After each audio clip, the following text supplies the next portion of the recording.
Hello, everyone, and welcome to the second day of AfA Connect, which is also our final AfA Connect for 2024. My name is Elliot, and I will be your host today.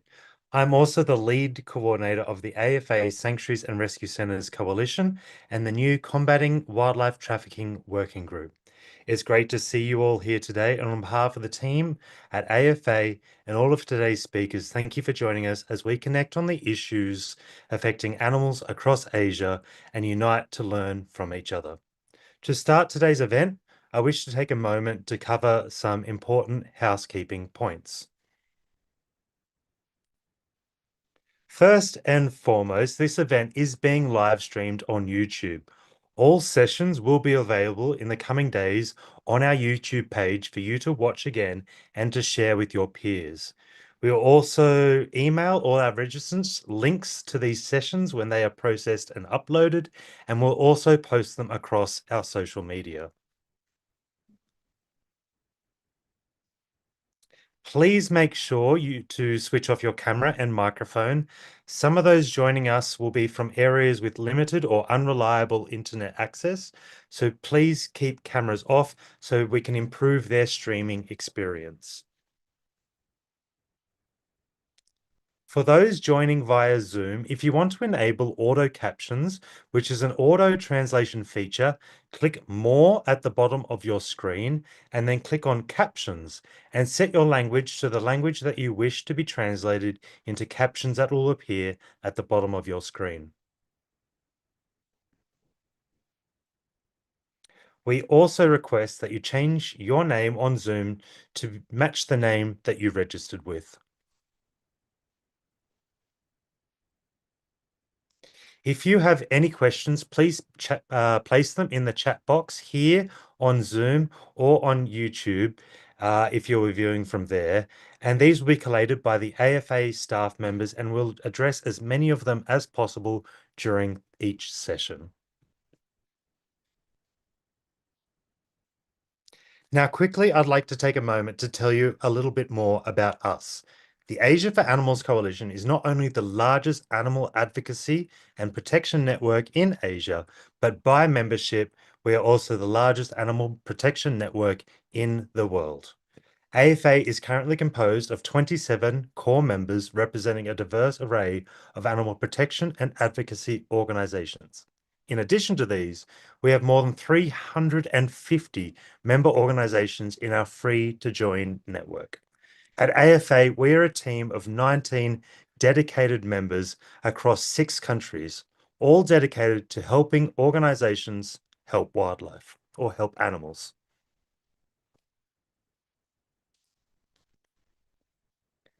At its core, AfA is about uniting our voices for the animals of Asia. We help organizations collaborate in various ways. For example, through investigations, campaigns, and reports. We provide a platform to share resources, knowledge, and experience. And we're a central point of information, networking, and collaboration. The movement to help animals is stronger when we are united and when we collaborate. By working together, we can be more efficient and have a bigger, better impact. AfA also has 7 working groups, allowing our members to collaborate on specific animal advocacy issues, such as social media, animal cruelty, policy work, issues facing farm animals, cats and dogs, macaques, and sanctuaries and rescue centres. And we offer also capacity building services.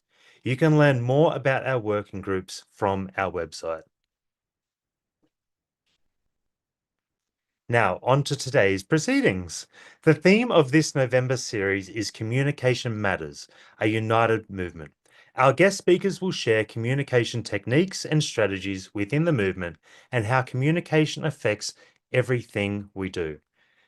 We designed this series to help any animal advocate to better navigate how language can be used, as well as providing key insights into effective communication tools to enhance our strategies and missions.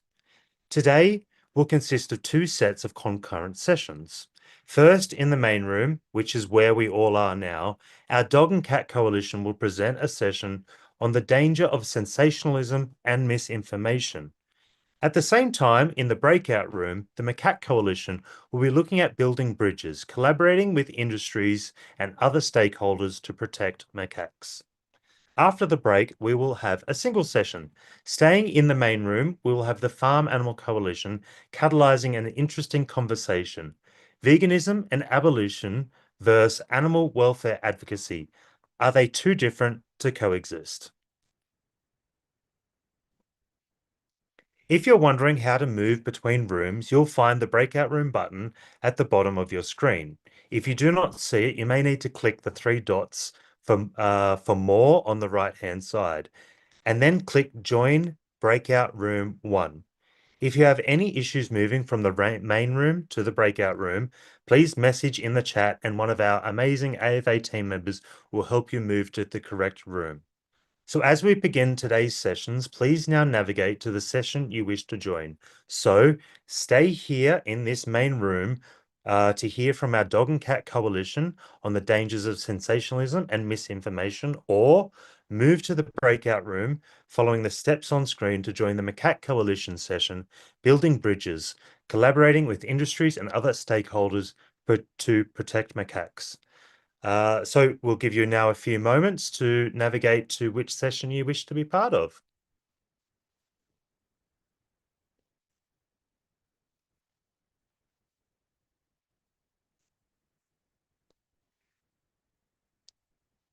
Now that we've given a few moments for everyone to be in the right place, again, if you're not in the right place, please put a message in the chat and our AFA staff behind the scenes can make sure you get into the right place.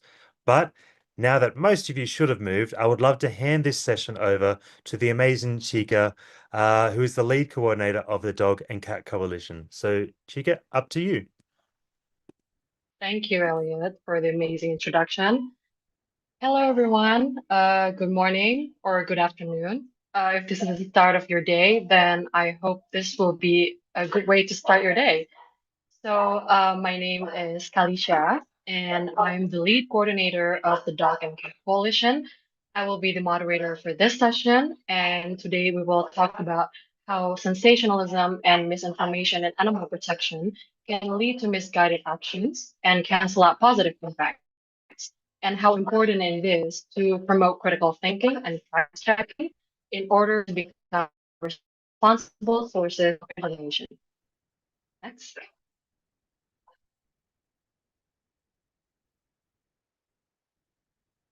So this session will be filled by our amazing speakers, Nezahat from Animals Asia Foundation and Agra Utari from Bali Pet Crusader.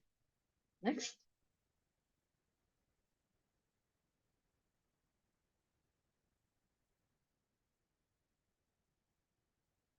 So in this session, two speakers will have 25 minutes each to present, and we will have a Q&A session at the end. So before we start onto our first presentation, I want to briefly introduce you to Nezahat, the Global Head of PR and Media from Animals Asia Foundation. She engages stakeholders from journalists to celebrities in raising awareness of Animals Asia brand and mission, inspiring change for animal welfare and broader protection. Without further ado, Nez, the floor is yours. Thank you. Thank you so much. Let me share my screen with you. Okay, hopefully you can all see my slides. So, hello everyone. In today's session, in my session, we'll start by exploring the current state of misinformation, disinformation, and sensationalism in animal-related content. We will break down these concepts and the motivations behind them. Then we will look at real examples and the harm caused by this kind of content. And finally, we will wrap up this session by discussing what can and should be done to tackle this issue. So let's start with the current situation. So as you all know, misinformation is not a new problem. For centuries, for years, it has been used to push political agendas, to influence public opinions. But in our fast-changing and polarized world, the need to fight falsehoods is greater than ever, unfortunately. So in 2017, Collins Dictionary named fake news as the word of the year. In 2018, Dictionary.com declared misinformation as the word of the year too. This year, the World Economic Forum identified disinformation as the world's top risk for next 2 years. Social media, as you all know, has removed the barriers to reach mass communication tools and made it harder to separate information from entertainment or fake content. Without strong regulations for fact-checkings or ethics, millions of people are exposed to fake or misleading content more often than the truth. Research also shows that misinformation spreads faster and wider on social media because it's often more attention grabbing than the plain facts.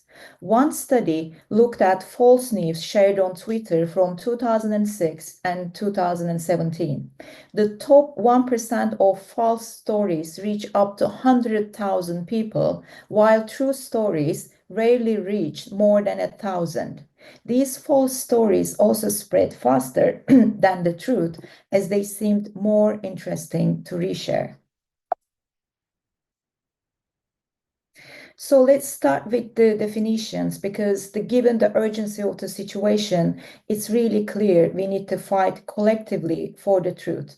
So let's begin by defining what we are up against: misinformation, disinformation, and sensationalism. So sensationalism refers to the practice of presenting information in a way that provokes strong emotional reactions, often at the expense of the accuracy.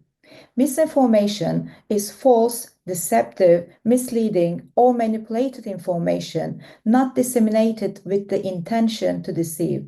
It is often spread by people who don't realize it is false and they don't intend to cause harm. While disinformation is also false, deceptive, misleading, or manipulated information and deliberately created and disseminated with the intent to deceive, to mislead, to cause harm. It's mainly created and spread by people who want to advance their own specific agendas or distort public opinion.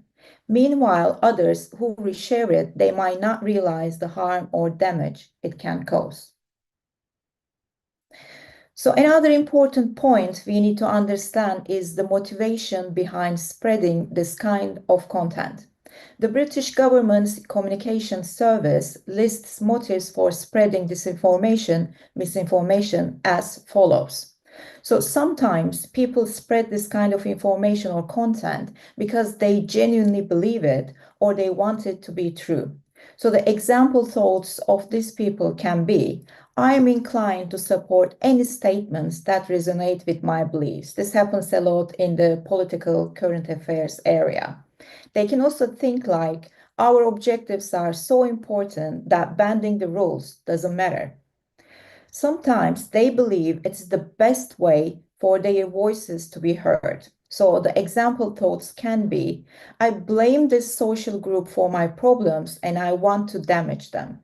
They can also think like, I'm angry and I want others to feel the same way that I do. Or sometimes people hide behind online anonymity to act in ways they never would do in real life. Sometimes it's for gaining status within their online communities. They might be thinking that here I can say the things I really want to say without consequences. They can think, I wanted to see if it was possible to do this and get away with it. Often, people spread misleading information that is aimed at negatively affecting the credibility, trust, and reputation of a target. So they can think like, by discrediting this organization or this individual, we will get more support for our goals. They can also think maybe this exact case isn't true, but it's an example of the sort of the thing they, the other group, would do.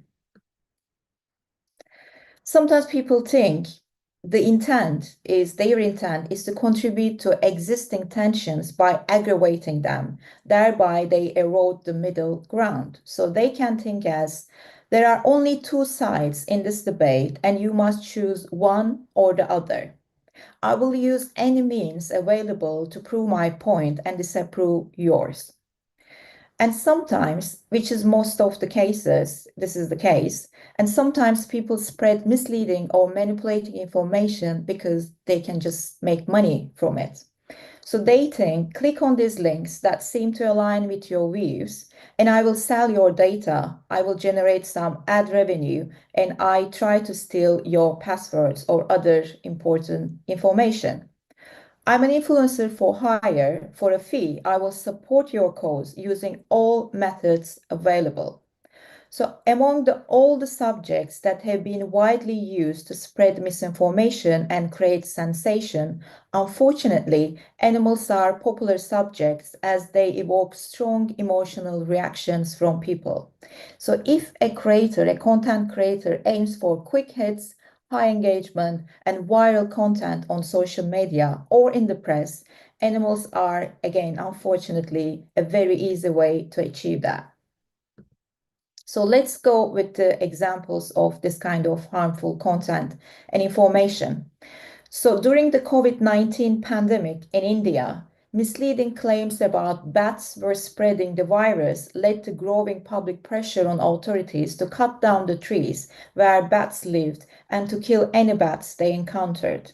In Hong Kong, the sensational news of a dog and cat tested weak positive for coronavirus led hundreds of pet owners to abandon their animals, despite authorities clarifying that these pets were likely exposed to the virus by their own owners.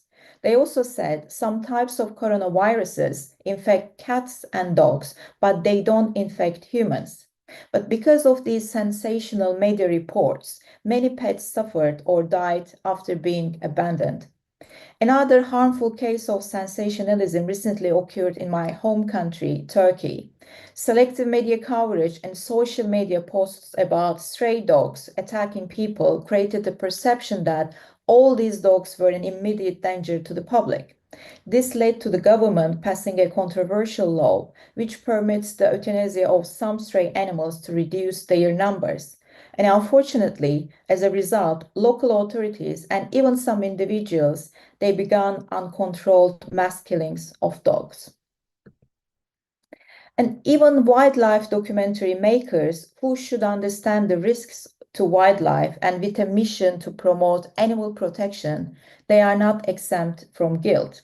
In his books, filmmaker and professor Chris Palmer reveals that television networks often prioritize ratings and profits over conservation and animal welfare.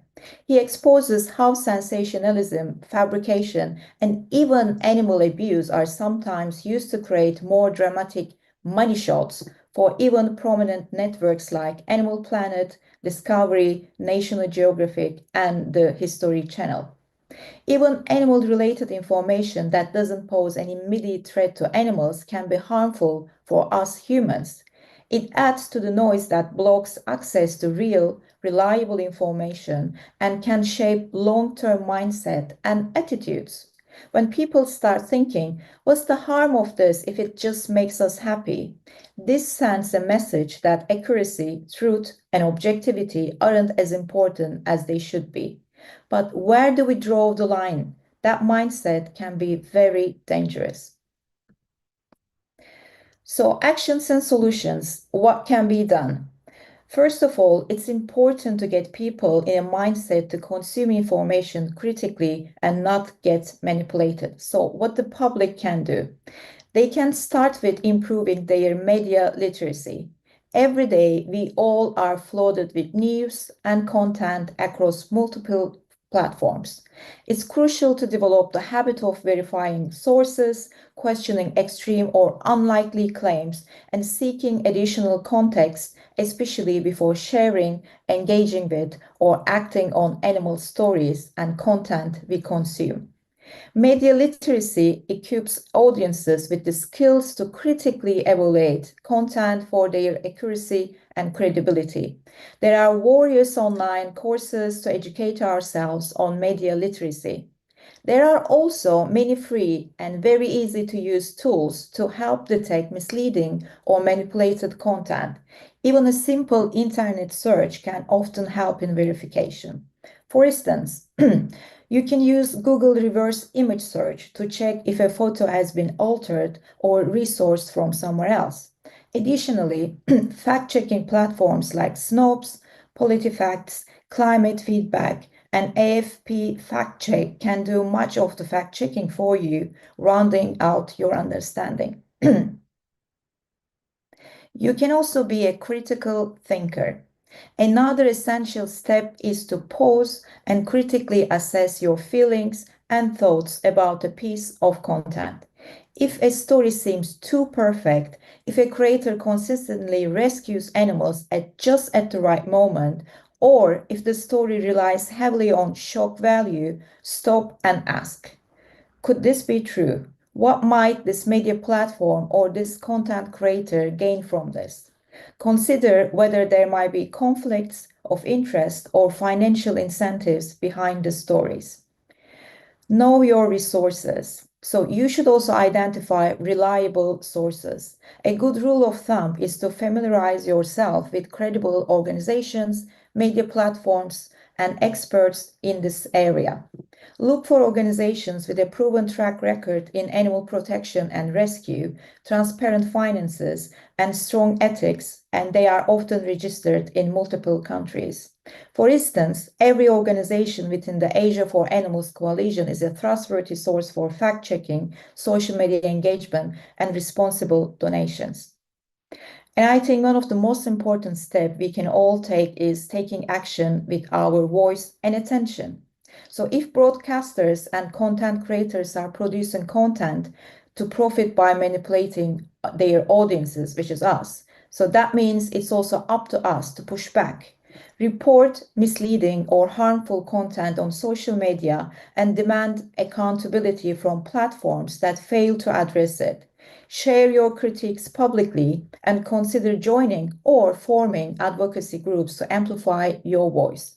Remember, every platform's most valuable asset is our attention.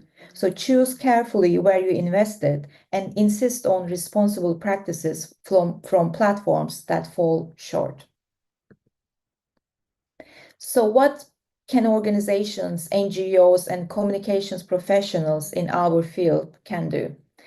So everyone involved in animal protection, animal welfare, and rescue must craft proactive and reactive strategies to combat the impact of misinformation and disinformation on our work. We all need to act strategically in both creating and consuming content. It's also our responsibility to keep our supporters and audiences informed, educated, and vigilant against these manipulative tactics. Strategic communication strategies tend to be either proactive in advance of a likely disinformation or misinformation risk, or reactive, guided by an observed risk and already existing threat. So on this chart, you can see when and how to tackle misinformation and steps of proactive and reactive strategies. So let's have a look at the proactive communications options. Proactive strategies push back on false or misleading information before it becomes widespread, and they aim to pre-bunk, and they raise awareness, and they shape the information environment to minimize potential risks. So what are these proactive strategies and tactics? Inoculation and pre-bunking. This is a preventative strategy that aims to fill risky information voids in advance of any developing disinformation and misinformation. Such activities prepare audiences early and help them develop some cognitive resilience that they can use to better deal with potentially damaging messages. The core of this approach is clear, balanced, and transparent, also informative, messaging using facts and scientific evidence to explain complex issues. It's not supposed to advocate or persuade, it's only about informing and building trust. Awareness-raising campaigns. While inoculation and pre-bunking aim to present facts and evidence, awareness-raising activities and campaigns aim to shape public debate about issues likely to attract misinformation and disinformation. Such campaigns seek to nudge, advocate, influence, and persuade target groups to adopt desired behaviors. Networks and alliances, where many actors are involved or impacted by disinformation, or where the necessary expertise is not available from a single organization, networks and alliances can be created to shape and deliver effective responses over time jointly. As an example, this coalition, the Asia for Animals, and their also sub-coalition, Social Media Animal Cruelty Coalition, stands out as a powerful alliance exposing and combating online animal cruelty in all its forms. In their latest report, Spot the Scam, Unmasking Fake Animal Rescues, the coalition did a very great job of alarming public about the rise of fake animal rescue content on social media and to educate how to recognize and take action against this deceptive content. You can also use counter branding. If the source and motivations of disinformation or misinformation are known, they can be exposed and their credibility and reputation can be undermined. We can inform our audiences about the real motivations and interests of the sources propagating false information, so their messages are weakened and their brands are undermined. Counter-branding techniques include exposing contradictions in the values, in the identity interests, and behaviors of the sources of false and misleading narratives. Then we have reactive strategies.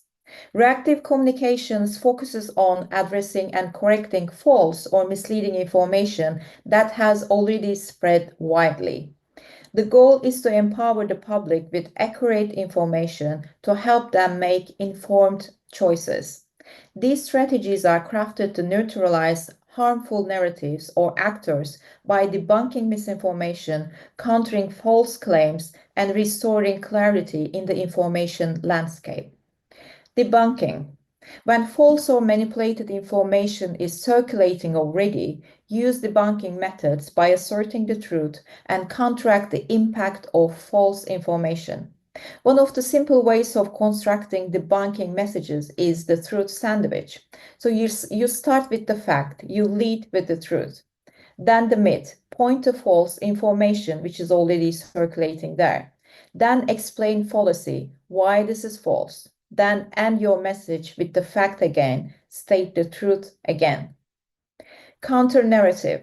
When false or misleading narratives become widely accepted, countering them is crucial to shape how complex issues are understood. This makes audiences more resilient to future misinformation. Remember, the winning narrative isn't always the most accurate. It's one that resonates most with the target audience.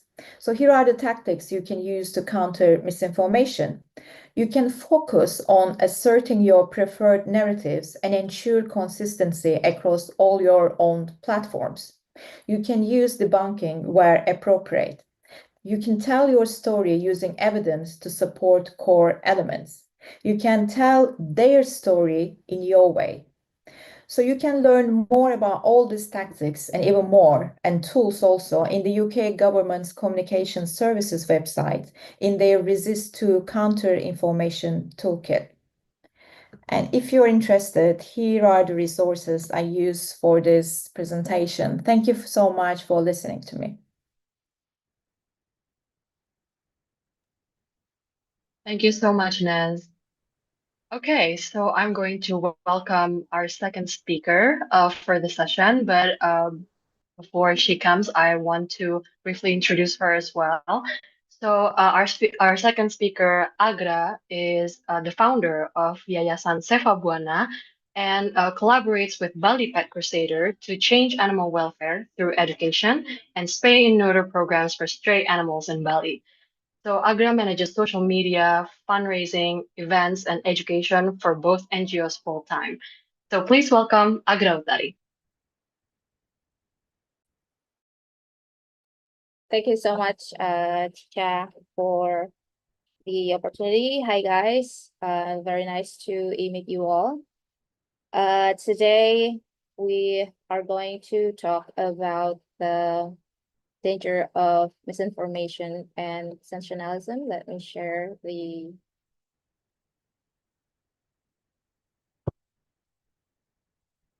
this first.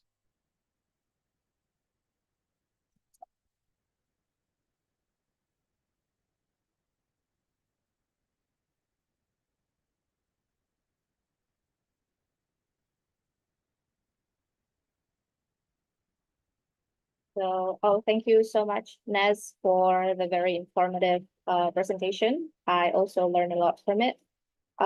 So for this session, we're going to talk about what's next, because this is social media is very big at the moment, and we need to prepare for the rise of the public awareness because more people are getting aware of the secondary issue, especially in Asia, for animal welfare.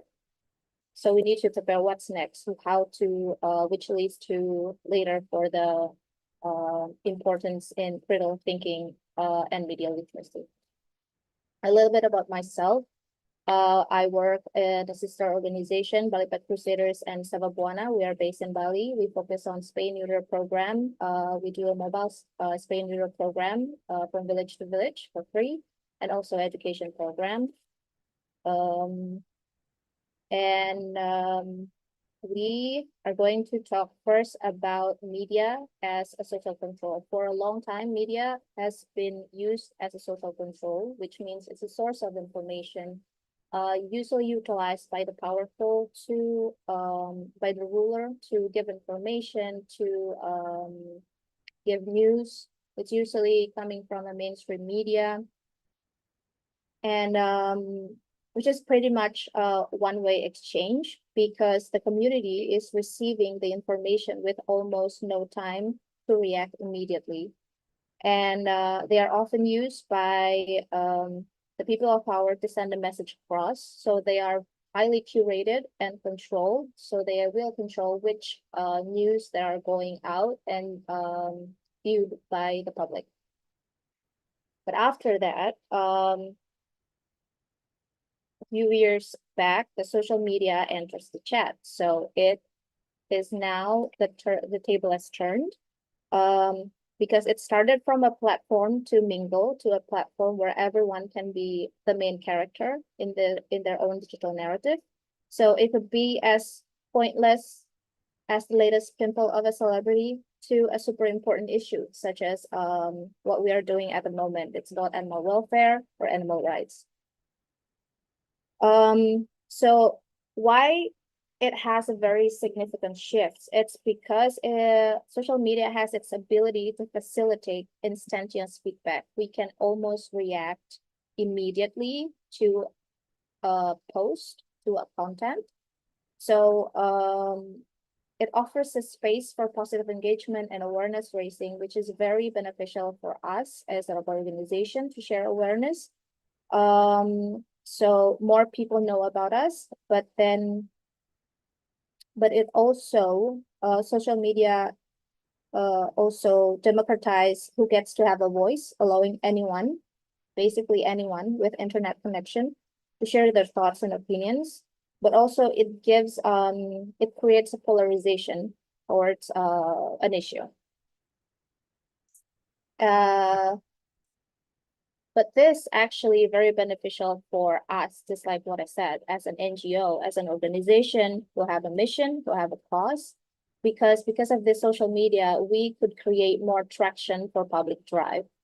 whether we want to share an issue, whether we want to share our campaign, to have a fundraising, whether we want to share our mission, or just to introduce our profile, creating an allies, making networks. Social media is one tool, a very powerful tool for us as an organization, but also it could act like a double-edged sword if we don't use it wisely. Because while this democratization is empowering, it also presents challenges, such as the spread of misinformation and the potential for online harassment. First, we need to understand, like, during all of this awareness, creating public awareness about animal issues, we understand that all of us, I believe that most of participants here are very keen on animal welfare issues or animal rights issues, and it is not a new issue to us. All of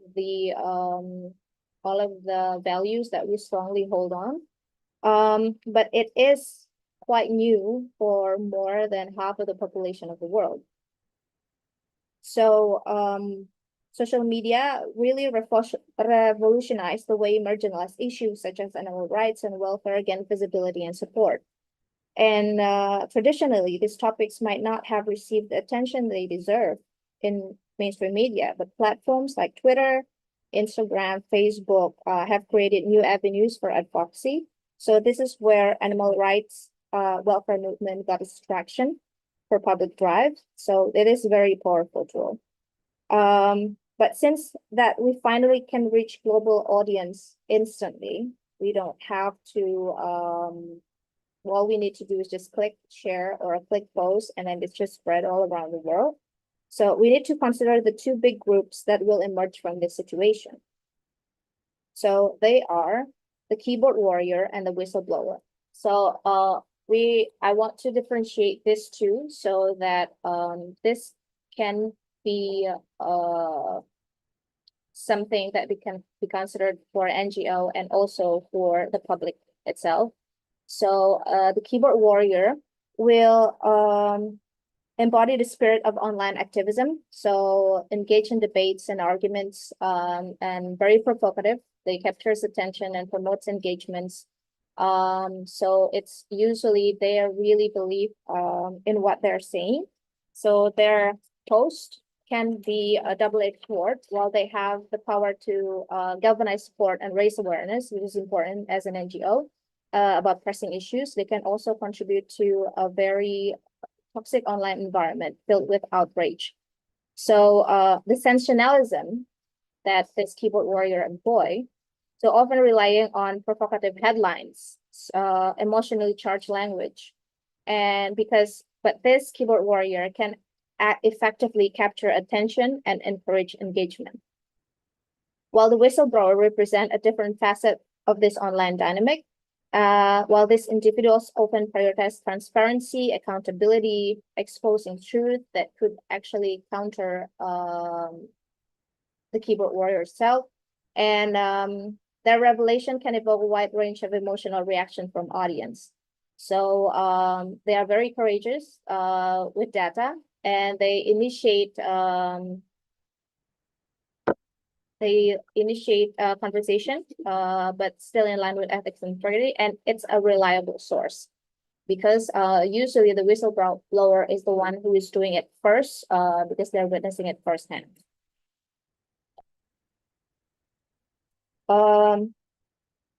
So this individual significantly influence the way our messages are disseminated across various platforms. So ensuring that they remain visible and impactful for a considerable amount of time, despite different means and motives. However, this raises an important question. Is sensationalism and clickbait truly the most effective approach to fostering meaningful dialogue and understanding? So many, because of the secondary issues out, I'm talking in Asia, animal welfare are a secondary issue. There are so many things that public considered as more important, whether it's economic, politics, poverty, women and children, which will encourage any content about animals becoming they have a tendency to sensationalize the post. But is the more viral, the better. We need to understand basic human reaction towards a view first, which is negative emotion and positive emotion. So I do not say that negative means bad or positive emotion is good. Both are equally useful. In PR, we believe that a publication is their publication. So I just put the negative emotion and positive emotion as just two opposite things that could actually give an outcome, a different outcome and different output. So negative emotion will be triggered when there's a certain post, which I will show you later. So negative emotion usually follows with high engagement, the feeling powerless of the viewer. You will see lots of negative comments, hate comments, lots of anger in it, and then a sense of urgency. The negative emotions is usually played during a very critical situation, something like immediate rescue or immediate fundraise, something that people think that, okay, this is urgent, I need to react immediately, I need to help them immediately. Meanwhile, positive emotion is mostly about triggering a very feel-good feelings. Although it will give lower engagement, but it is empowering, but also it promotes sustainability. Let's take a look of these two examples of these two posts. I believe that you will see this post everywhere. So it is about a dog. So let's say this is like this appear on your phone. So the dog on the left, we will see a title. We will see a title that is very usually very sad, very depressing. Something like this dog was left to die alone.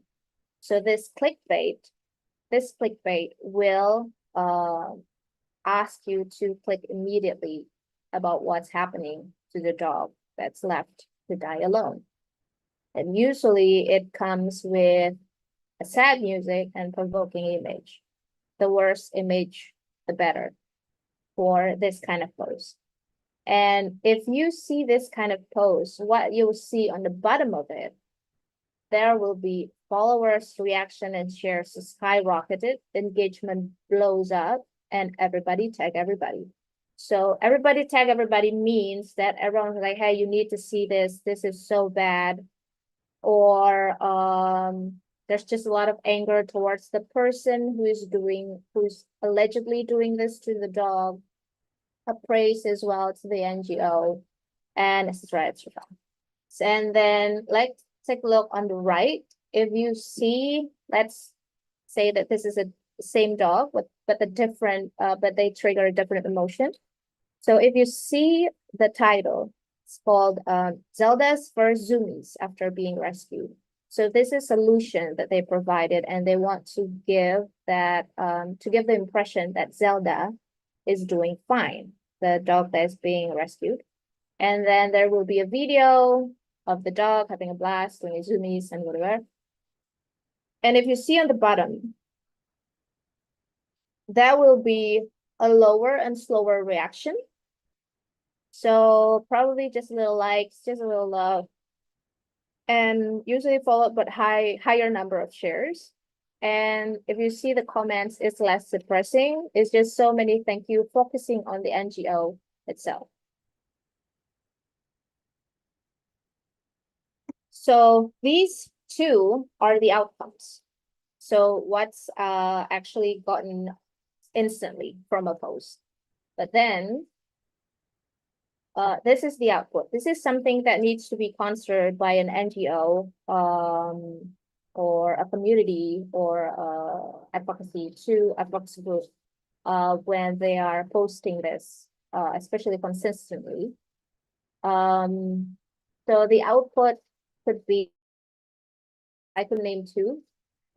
And first one, because of this output, everyone's triggered and you're the savior. So so after this post going viral, you may find more similar cases reported and being recorded and sent to you, but no action really is taken because most of the viewers will feel powerless by the post, and we are the only one who can fix it.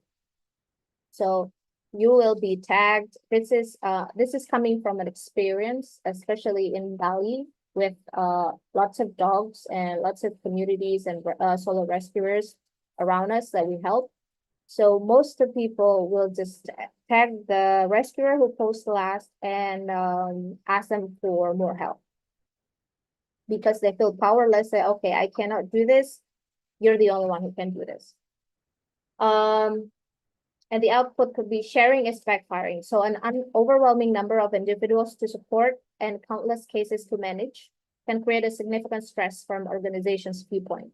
So because this particular post is going viral, there will be so many cases that pop up and asking for our help. And it could create significant stress from organization viewpoint. Instead of raising awareness, we're just showing them that there is a bad thing happening to a dog, and then we have the resources to do it, which is not very good if our goal to post is to raise awareness that something is happening in an area. So this often results in completion fatigue and can derail the core message of the post. And from viewers, it feels like everything's going wrong in the world.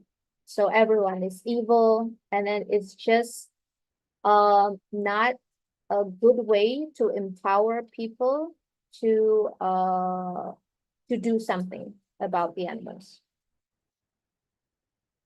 Meanwhile, on the right, for the right post about the Zelda doing zoomies, and the output could be the faith in humanity restored, because people witness this dog as being safe, and it will evoke positive feelings about the world. So they're saying, oh, there is a faith in humanity restored. There's some good people in the world. And it highlights the balance necessary for everyone to engage in kind acts. They will look for more positive results like this. They will go to the account more often because besides our posts, because besides this animal welfare issues, there are a lot of issues as well that is going on their phone, that is showing on their phone. So having this actually making a difference and making us stand out in the media. And the second is the ripple effect.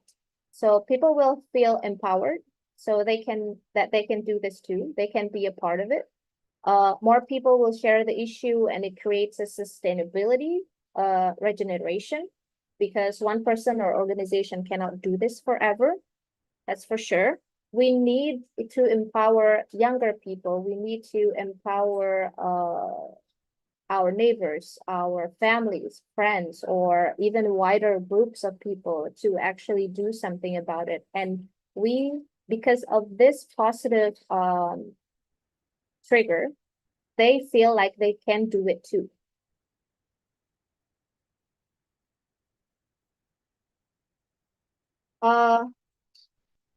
It is important that you consider the output than the outcome. So we need to think far, because this particular issue takes a very slow walk. So at first sensationalism. I think that has covered the whole concept of sensationalism, misinformation, and disinformation. So I just want to make sure that you need to understand that sensationalism is either the weapon of mass dissemination or mass movement. So before you click that button, if you see a post, if you see something that is triggering you, whether it's a negative emotion or a positive emotion, you need to think before you're clicking that button, because it's either can spread misinformation, or you can actually make a wider movement, mass movement. So think before you click whatever it is. Love, like, share button, comments, because once, as we know, the algorithm do is once you react to a content, it will keep showing the similar content on your phone. And the second, which is very important, is do your research. We have to, once we see a post, we need to avoid depending only one single viral source. So instead, find trustworthy organizations like SMAC with proven track records. Do fact checks. If an account appears on your FYP, take the time to explore their profile to understand their content. You need to see, or you need to pay attention to any negative reactions stemming from their posts and examine their responses in the comments. Also, are they providing solutions to the issues raised? That you need to research. When you are when a viral post coming into your phone, you need to click on the profile before you say anything. Just click on the profile, just examine the whole content, scan the content. If they're consistent in providing all of these posts that has no solution at all, there is no offer, there is no action button, there's nothing that you can do, you better go to a more trustworthy account to verify that. And that post might be 30 to 90 seconds long, but think about the long-term implications. So think far beyond the post. You need to think about what is the purpose of this post. Will it help to raise awareness? Is it just a way of people channeling their anger with no actions taken at all? Or is it to generate donation? If so, where does that go? So us as a viewer have the right to do a research, to have a critical thinking, to do fact checks, and to basically decide what's happening with this post. You can also, if you are sure that this post is misleading, you can report it. There's already, even though there's not fixed regulation on what's happening on social media, but we can be we can start to be a responsible one. So there's always a report button or block button or hide button at least. So this post can be undermined. So regardless of whether you are the organization that posted or just a viewer, you need to keep in mind that you cannot delete digital footprints. Even if you manage to judge it initially, they will eventually catch up on you. Digital footprints will be there forever. It's still going to be there even if you're deleting it. So the most important thing is it is crucial to create a safe environment, create a constructive dialogue, and concentrate on the issue to actively convey your message. So after all, because after all, we serve as the voice of the voiceless who may not have the opportunity to clarify your misinterpretations.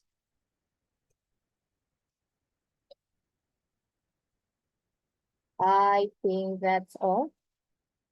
Thank you, Chicha. Yes, thank you so much for the amazing presentation, both of you, Nez and Agra. So we are going to be holding a Q&A session, and I see in the chat box that we already have a few questions from the audience. Okay, so the first question is from Sasa Fernandez.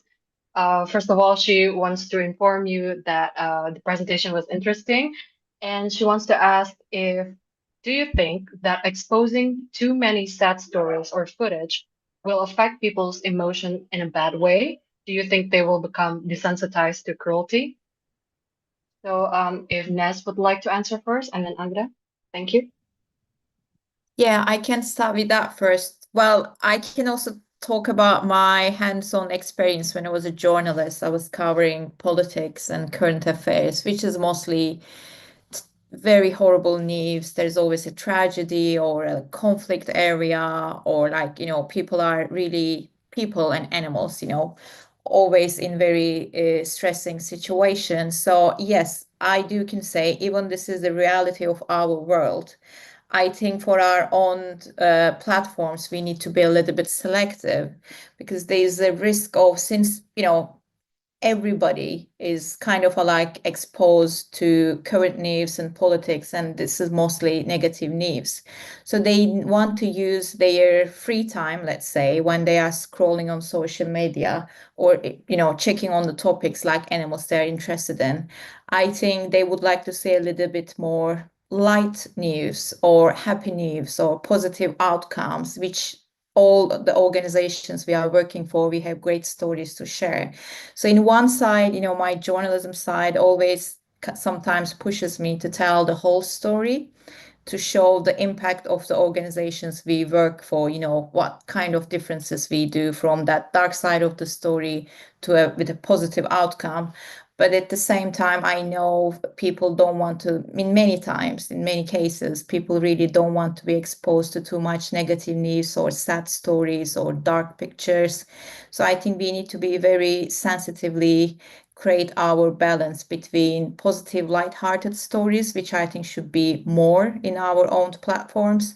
And sometimes when the situation really requires to show the whole picture, we can do that. But I think, again, the majority, the weight should be more about the positive news and light content, I think. That's me. I see. Yes, Agra, please. Yeah, I agree with Nas. It is very important to show the truth, for sure. And we can, but then if we keep showing this, people will be thinking that there is no solution to this. There is nothing good that's coming out of this, because it's just problems after problems after problems. But then we need to balance it with a positive and lighthearted, wholesome content, wholesome post that could generate different feeling for the viewers, because it is very important for us as an NGO that we're not only facing the problem, but we're also finding a solution to it. And it's important to share to them that we need to make it as easy as possible. For example, from our social media SOP is very strict to because we do a spay neuter. We see a lot of cruelty around us, for sure, and we see stray dogs and mange with just skin and bones. And we did show that. We did show to people that this is happening around you, but this is how you're fixing it. So we are more of showing steps on how to fix the problem without us, because what we want for people is to have a ripple effect of doing good deeds around them, even when there is no cameras or yayasans around or NGOs around. So that's what we usually do.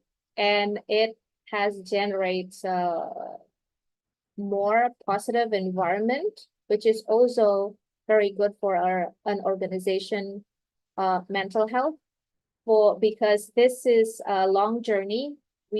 What we need is, of course, we could appreciate a little bit of words of encouragement from our viewers, instead of sharing a similar feeling, sharing similar emotion, because this is such a stressful environment.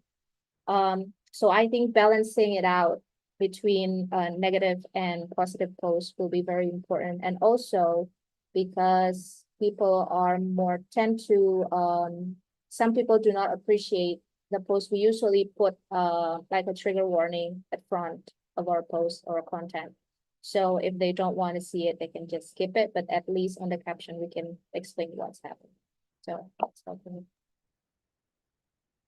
Yes, I completely agree. Just like you say in the presentation, you know, the nuance between positive and negative will have different outcomes.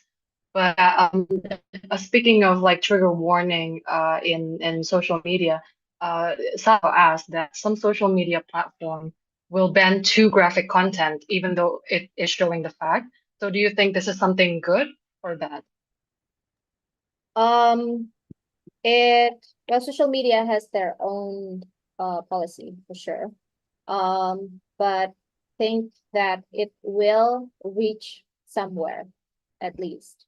So it depends, again, it depends on how people interpret our post.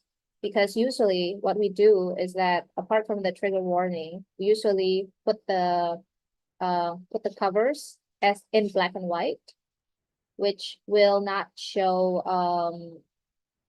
too graphic, you know, because we really deal with surgery and everything, so we really omit that. But sometimes we need to educate people about pyometra, about TBD, but so we will censor it.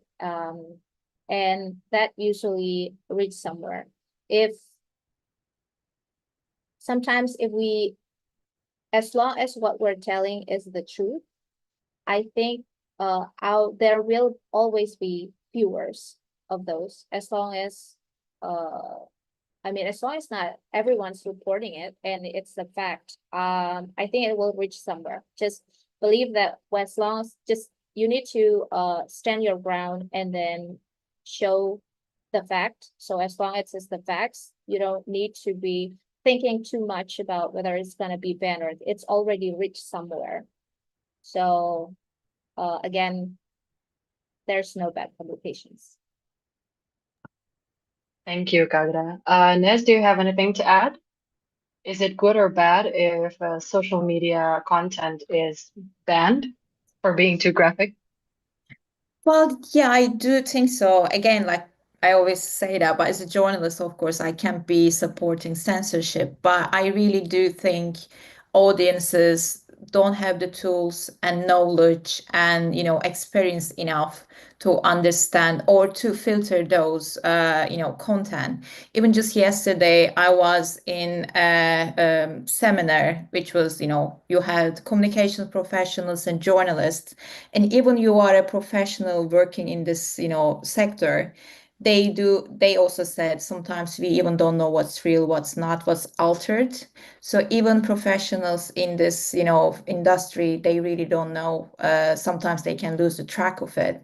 So I think it's very crucial for social media platforms to take action to that. Also, as I mentioned in my presentation, if our attention is their, what they're after. So I think we need to be also very straight about what we want them to do for us and what not. So I feel like the final responsibility again is on the social media platforms to filter out this kind of content. Yeah. I see. Thank you. So, Sasa, hope that answers your question. And yeah, I just want to mention again that everybody in the audience thinks that both your presentations are very, very interesting.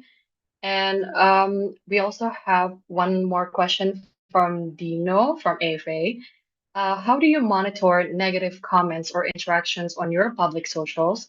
For example, when someone keeps tagging your organization on cruelty content, like how do you monitor that? Kagra, would you like to answer first? Yeah, so how do you monitor negative comments or interaction on our public on socials? We usually our SFP, we never delete negative comments. We never hide negative comments. Because it's just an engagement. It's people's point of view. We cannot stop everyone's entitled to their opinion and their experience, and they have the right to share it to the world.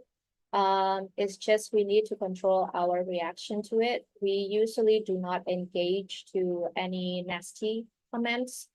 But if it's a real complaints, we usually will ask them to go to the right department to complain. And for example, if they're saying, hey, I just sterilized this dog and it's open, the stitches is open, and you're not responding. So we're just direct them to our emergency service, something like that. And we really limit our response to every criticism or barb. And maybe because of our posts, most of our content, 90% of our content is filled with just our activities, activity report, and also some moments, some positive moments. So this criticism usually just being countered by somebody else. So that's also an engagement for us. And we've also asked our team to not engage on the negative ones. We never delete it, but usually other people will just reply to it, and it's a good interaction to see. And it's also a good thing to measure the level of awareness that people have, especially towards our program and our cause. So yeah. Yes, thank you, Kagra. Nez, do you have anything to add? I'm sure Animals Asia's Instagram is with widely, yeah. Well, the thing is, we have an amazing content team taking care of our social media content strategy, and also they moderate the content. So I am leading our PR and media relations team. So, but basically what Agra said also applies to our content and social media team too. But if I can talk about the PR side of the things, of course, we do also have platforms to track media mentions we have, or generally what kind of websites talk about our keywords, our branding, and our key media spokespeople. We do also, in my presentation, I mentioned proactive strategies. So, taking action before where we see misleading information can, rise. So the best way to do that, to feel like there might be a misinformation problem in this kind of topics. So the best way to understand that is also go to those media monitoring platforms to see what is circulating in the public discourse. And if it's an area related to our core working area, for example, for us, one of them could be bear farming, then we take proactive actions. So what I do for our PR and media relations. So I reach out to our, close journalist contacts, and I tell them this might be a problem, and we have experts in-house can talk about it. And I think it will be interesting for your audiences to know what is real, what is not. And the good thing about talking with, journalists and traditional media and press is they are mostly, fortunately for now, this is the case, they are credible platforms. So if hopefully when audiences see some, misinformation or disinformation on social media, they can always check with credible media outlets. And thankfully, we have great contacts in those, established credible media outlets. So I use a lot of PR and media communications to, start to take preventative ways of stopping misinformation before it becomes even more widespread. I see. Thank you so much for your answer, Nez and Kaagra. So, Dino, I hope that answers your question. I'm still looking at the Zoom chat box, but I do have a personal question of my own. So, do you think it's ethical if one organization debunks a content that may contain misinformation from other organization? Do you think like it's ethical to do that? Or what would you recommend? Maybe Naz. Yes, Kagura? Yeah, sure. I think we need to reverse the question as in, is it ethical to spread the misinformation in the first place? Because as an organization, we are responsible because we are one of the very reliable source that public will depend to on a certain issue. And spreading misinformation just because it's going to be viral is not ethical in the first place, because what we need to show people is what's happening factually and what we want people to do. So we need to provide not only an information about the truth, but also how they are, how the public can get involved to do something about it. So I think for an organization that debunks one content or one misinformation or a post from other organization is actually just doing their part of, because we need to counter that information before it's spreading everywhere, because it can be uncontrollable. So and for the organization to be courageous, to be brave enough to debunk other organizations' content, I think they will have a very solid data on how why they are doing that. But I really hope that in the organization, furthermore, that we're not going to spread more misinformation just because it's gonna go viral or everywhere, just to draw attention, because that's not.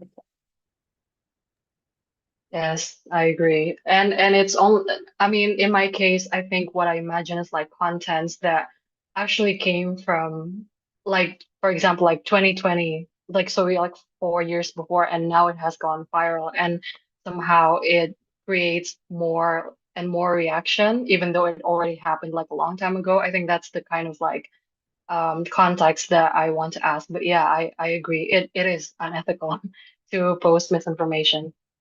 So yeah, Nez, what do you think? Well, Agra actually summarized it very well. But yeah, doesn't matter what is the source of that misinformation or disinformation. Of course, it needs to be, addressed. Of course, there are, inter-organizational relations. So if it is, for example, an organization in the same coalition we are working with, so you don't need to do that in public, in order to keep your relationship, not to be harmed. So you can do it in private, but you do really need to understand what's the reason behind it. And I don't believe any credible established organization would really do that with bad intention. So I would like to take the, benefit of the doubt that probably they didn't know any better. So I wouldn't want to think about there is a bad intention behind it. So if this happened because of just a lack of information, and if we know what is real, what is not. So we would like to basically help them to understand this is actually not the real story. And we don't want to believe there will be a bad intention behind that. But if that is the case, doesn't matter. And if the organization or if the source of this misinformation doesn't take any action, then I think it's also our responsibility to tell our audiences what is true, what is not. Because again, if we start, what is the line, where we draw the line? If we start thinking like, oh, misinformation will be okay if it comes from this and these sources who are close to us, and then there is no end to it. So yeah, if it's about relationship, keeping your relationship in not to be harmed, you can do it in private. But if they still insist in that mistake after you explain them what is real, what is not, then yeah, it's our responsibility to make it public and to tell our audiences what is right. Yes. And Ala, from Soy Dog also added that as far as ethics are concerned, it is best to first speak in private with another organization you do not agree with and not argue over social media. And I agree because, you know, again, stirring drama in social media is just adding negative reactions. So yeah, it would I mean, we will keep that in mind that speaking in private first would definitely be better. And can I also add Yes. something to that? Yep. I also agree with that. And if I can add something on top of it, I think what is also crucial when you correct a misinformation out there, it's better normally not to give the source of it. So if this misinformation coming from another organization, you don't need to add the link to their post because you are, even out of curiosity, directing your audiences to the source of that misinformation. And it would also create, as you said, a public, discussion, which wouldn't be good in general.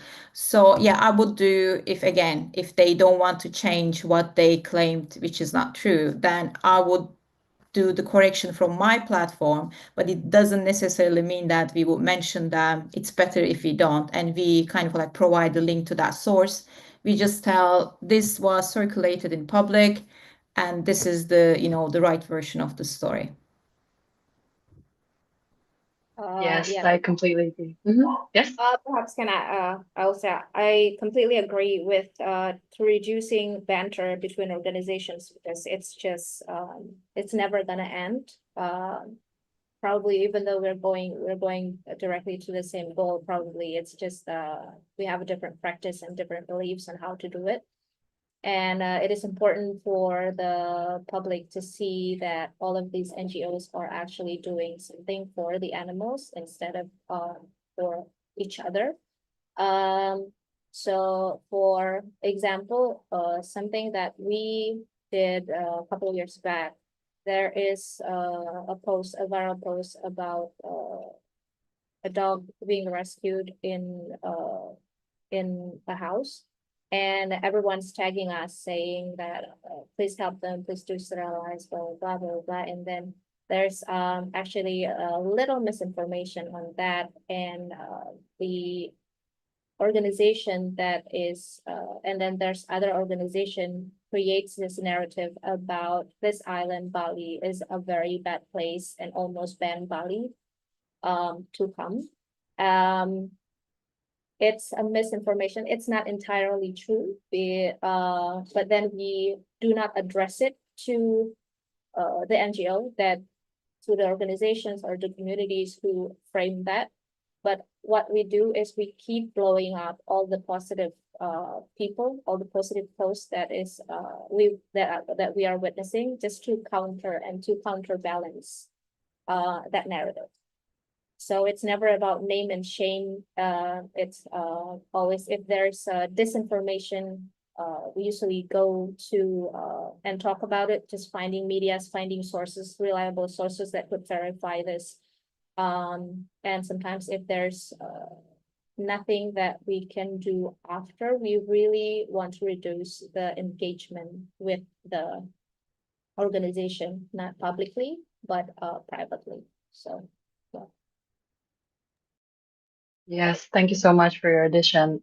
We have about 7 minutes left to the Q&A session, so I think I will add a last question from me, and I think this is something that I have been wanting to discuss with you, Agra and Nez, because we all come from like different countries. I mean, me and Agra are from Indonesia, and Nez is from Turkey, I think.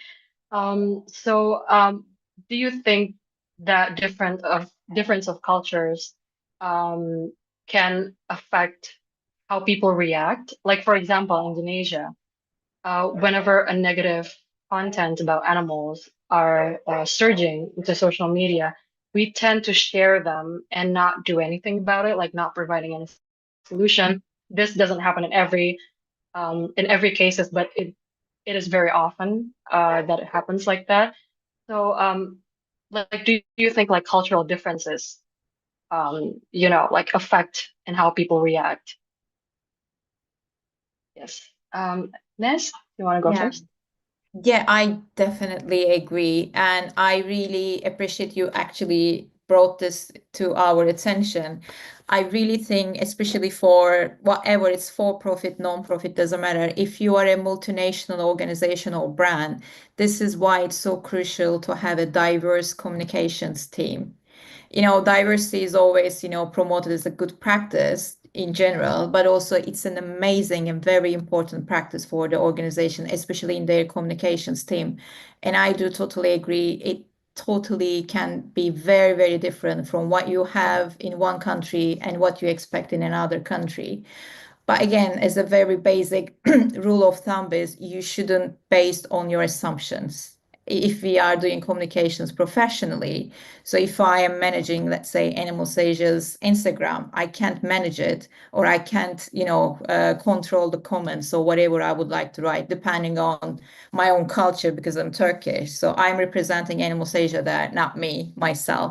So yeah, definitely we shouldn't base on assumptions. And in Turkey in general, yeah, we do act very in a particular way, which you wouldn't maybe expect in the other side of the world. In terms of, well, what I can say in a very general, which if I start talk about Turkish politics, I can talk for hours. So I don't want to do that. But unfortunately, we haven't been in a very great democratic political, situation in Turkey. So also people lost in general. So this is broader than the animal content. People lost their trust to the public bodies, the rule of law, and what they created, which is a little bit sad, but also at least I'm seeing there is at least people, the citizens takes action. So when they see something is wrong, either it's about animals or either it's about a human case or it's a political case, I can see because people can't trust the authorities anymore. So they immediately, get together, organize, and create very powerful, let's say, digital advocacies or digital lobbies to pressure the authorities, to pressure the government to take action on it. It will generally happen. So it doesn't happen by the authorities themselves who should have taken action from the very beginning. But the good thing in Turkey is that people are very reactive to this kind of content, animal content as well. As I mentioned in my presentation again, this unfortunately mass killing of dogs is happening in Turkey currently. So if someone goes there with their smartphone and uploads a video to their Twitter, especially Twitter X is very reactive to this kind of, situation, people immediately take action. People immediately call out the government or authorities to take action. And I can see this is great to see that at least we can provide some kind of democracy and rule of law even it's via social media. At least I'm very happy to see the Turkish people, Turkish audiences don't stay silent and they raise their voice on social media, which pushes the government, the authorities to take action. That's what I can say.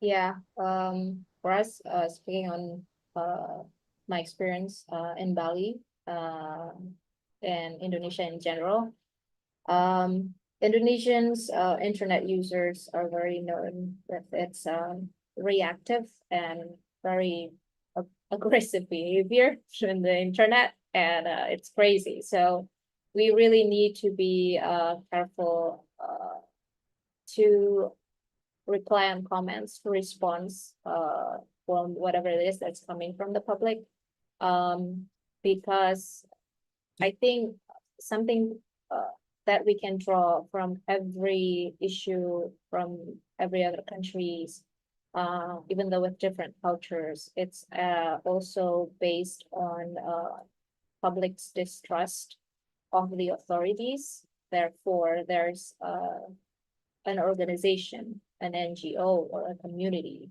to try to help them. So in our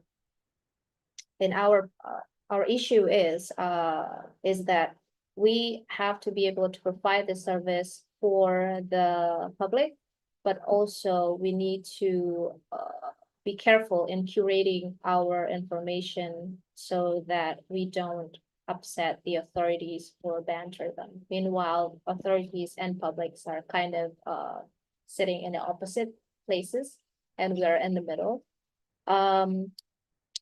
So I think it is very important that we, as an organization, being mindful and understanding and having different people in our team to understand how to approach this kind of comments, how to approach this kind of certain part of issues, and how to respond to that. So yeah, it is very different, but also kind of similar, I think. Yes, I completely agree. And since this is already 15:30, unfortunately we have to wrap up our Q&A session. So I just want to thank both of our speakers again and also our attendees for attending this session. I hope we're learning a lot about how to tackle sensationalism and misinformation in animal protection. I'm gonna head over, transfer this to Elliot to close the session. Thank you so much. Thanks so much, Chicha, for putting together that incredible session. A part that impacted me from Agra in preparing for the rise of public awareness and critical thinking, I was very impressed by the comparison between keyboard warriors and whistleblowers, people who investigate and use data versus just react. And I think that could stretch across so many advocacy sectors. Anyway, obviously, we could talk about this for hours more on this issue. So thank you so much for Chicha for arranging this thought-provoking session, and to Agra and Nez for sharing on this fascinating and important topic of sensationalism, false news, and getting your mission and work across for animals accurately yet widely. So just before we go to a break now, I'd like to remind everyone that this is our fourth and last AfA Connect of 2024, and that all of our AfA Connect sessions for 2024 are available on our YouTube channel. So head over there and search for AfA Connect or Asia for Animals. We would also like to ask all of you joining today to take a couple of minutes of your time to leave some feedback about this session or about AfA Connect in general. If you've ever organized an event yourselves, you'll know how valuable feedback is to improve events and to ensure that we can continue to provide events that are tailored to your organization's needs. So scan that QR code or check out the link that's just been provided in the chat. In 2025, AfA will have a series of other online events with the second year of International Macaque Week, the return of Asia Farm Animal Day as an online day of raising awareness and capacity building for organizations in Asia, as well as highlighting regional efforts on World Rabies Day. Again, please see our events page or join the AfA mailing list for updates, also linked in our chat now. The AfA conference is back in 2025 and will be hosted in Taipei. The AfA conference is the largest gathering of animal protection and advocacy organizations and is open to anyone who wishes to connect on how we create a better future for animals. Next year's theme is reflection and breaking boundaries.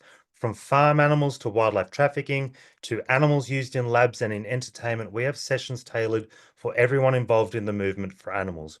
Registration opens very soon, so make sure you register ASAP so you can get an early bird ticket. But if you're interested in presenting in one of the sessions at the conference, abstracts are now open until December 10th.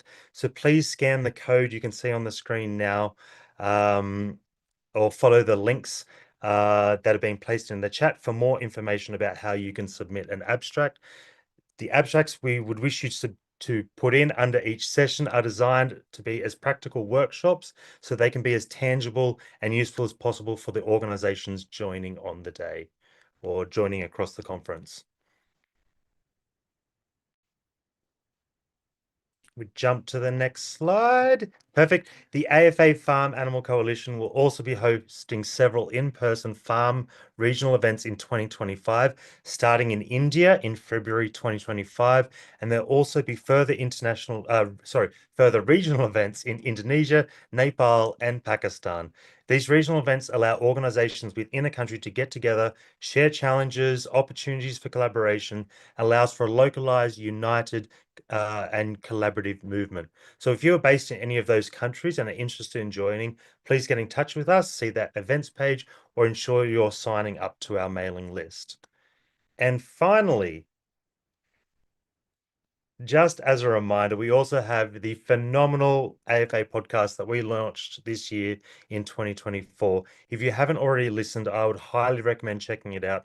The episodes we released have been brilliant, with guest speakers from around the world speaking about all sorts of animal advocacy related issues, from veganism to the dog meat trade to the wildlife trade, from fake rescue content on social media to protecting animals in disasters and conflict zones. You can check out that podcast anywhere you listen to podcasts at the moment. We are on every major platform, or you can also check out the link that is also in the chat now. All right, everyone, we're going to take a 10-minute break before continuing with our event. After the break, we have a single session, the last for 2024, here in the main room from the Farm Animal Coalition on veganism and abolition versus animal welfare advocacy. Are they too different to coexist? We will meet you back here shortly for that session.